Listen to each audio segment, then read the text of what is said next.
noches, bienvenidos nuevamente a La Silla Rota, muchas gracias. El país todo está discutiendo nuevas fórmulas para enfrentar el crimen organizado. En días pasados el Congreso Nacional tuvo una sacudida, una convulsión por determinar si era necesario o no dar más atribuciones al Ejército en una ley de seguridad nacional. Este es nuestro tema de esta noche, acompáñenos.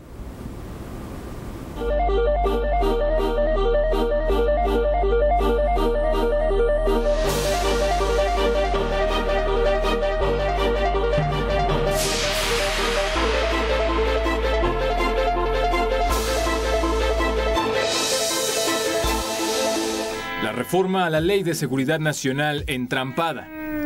El escenario, el México rural y urbano. La numeralia básica, 4 años, 5 meses y 10 días en guerra declarada al crimen organizado. Más de 40,000 muertos en esta lucha. Esta última cifra, por lo demás confusa, que suma criminales, uniformados y el daño colateral.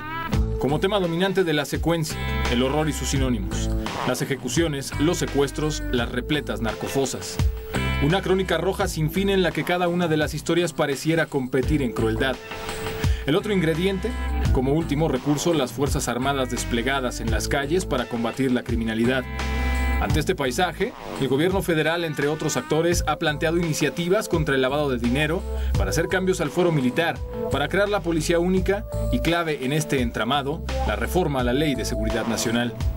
Buscan con ellas dar certeza jurídica a la participación de las Fuerzas Armadas en el combate al crimen que desempeña desde el arranque del sexenio.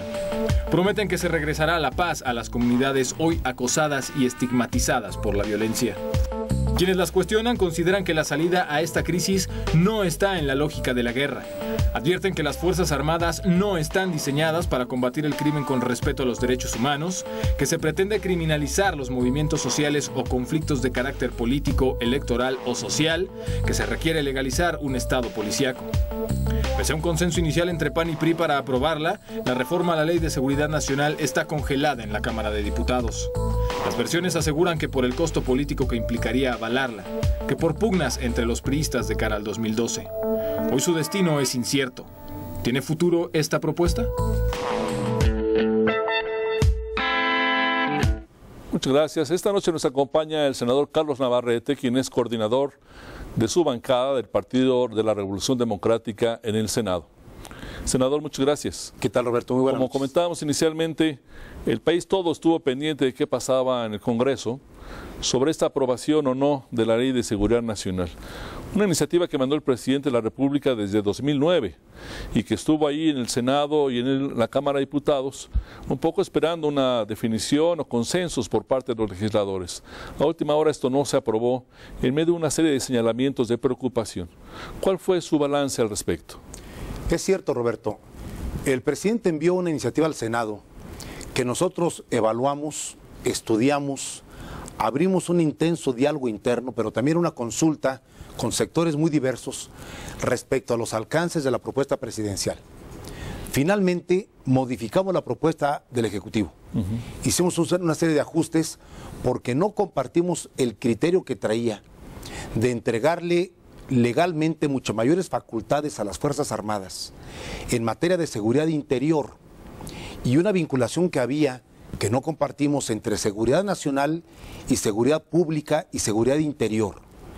Prácticamente se legalizaba el hecho de que las policías federales y estatales hayan sido colocados en un segundo plano y que en este momento sea el Ejército y la Armada quienes estén en el primer plano del combate al narcotráfico. Pero al parecer la población está convencida de que las policías, ya sean municipales, estatales, federales, están rebasadas frente al fenómeno del crimen organizado. Eso es cierto. Sea por incompetencia, sea por corrupción, y ven bien, al parecer eso dicen las encuestas, que el Ejército intervenga. ¿Hay un vacío legal que requiera una reforma de esta naturaleza para darle al Ejército cobertura jurídica, constitucional? ¿O cuál es el motivo de la necesidad de una nueva ley? Yo comparto, Roberto, que en el país hay una emergencia en varios estados de la República para combatir al crimen organizado y particularmente el narcotráfico, que requiere de la participación de todos los activos del Estado mexicano, entre ellos el Ejército y la Armada. Lo que no comparto es que esto que sea permanente y que no haya un esfuerzo mayor de preparación de las policías que entren a cumplir sus funciones constitucionales para que haya un repliegue paulatino de las Fuerzas Armadas a sus tareas ordinarias. No me parece que sea correcto que a lo que se ha hecho en los hechos, en la práctica, ahora se le quiera agregar una reforma para convalidar eso.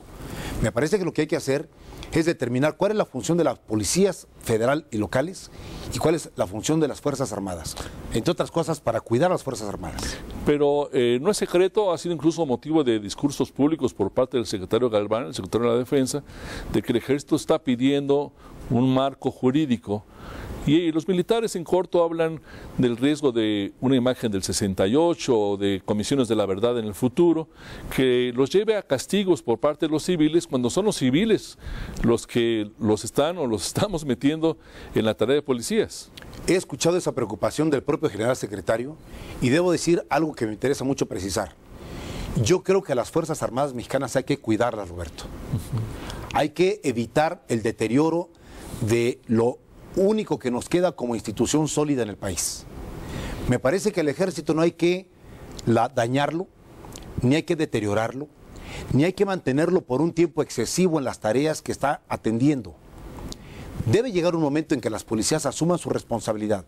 Si hoy no es posible, tiene que determinarse un plazo para capacitar, para armar, para tener policía suficiente que esté en el primer plano. Y en casos de emergencia, cuando la seguridad nacional esté en peligro, echar mano del Ejército, pero solo en esos casos, no de manera permanente. El caso es que el Senado aprobó esta ley. El caso es que el Senado aprobó esta ley, con modificaciones, con consultas, dialogamos con el Ejército, con las Fuerzas Armadas, y logramos un dictamen que fue aprobado por unanimidad en el Senado. Lo enviamos a la Cámara de Diputados. Y en la Cámara de Diputados, de manera sorpresiva, en lugar de dictaminar la minuta del Senado, integraron un grupo de trabajo y le encargaron a algunos diputados elaborar un proyecto diferente. Y en ese proyecto, cuando lo empezaron a circular, no solamente daban marcha atrás en lo que el Senado había hecho, no solamente retomaban todas las propuestas del Ejecutivo, sino que iban más allá incluso. Y nosotros, evidentemente, prendimos las alarmas en el Senado.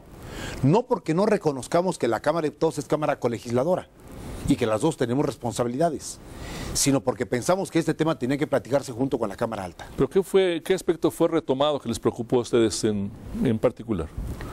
El tema de retomar, por ejemplo, los cateos sin orden judicial. Uno. Dos, la posibilidad de que el Ejército participe en la investigación ministerial. Ese es un asunto... Que tenga autoridad para investigar. Que tengan autoridad para investigar. Tercero, que entre la detención de alguien y su entrega al Ministerio Público pueda haber un periodo de tiempo en las que quienes lo detuvieron puedan retenerlo, sin ponerlo a disposición de la autoridad competente. ¿Usted piensa que es delicado que el Ejército tenga esas atribuciones? Sí, sí es delicado. Entiendo perfectamente que cuando hay un operativo y el Ejército detiene un grupo de delincuentes, para ellos es muy importante tenerlos un tiempo para poderlos interrogar. Están bajo el impacto de la detención, están vulnerables y ahí pueden obtener información. Pero me pongo en la siguiente papel, Roberto. ¿Y qué pasa si un día no solamente es para delincuentes, sino para una gente como tú, como yo, cualquier mexicano?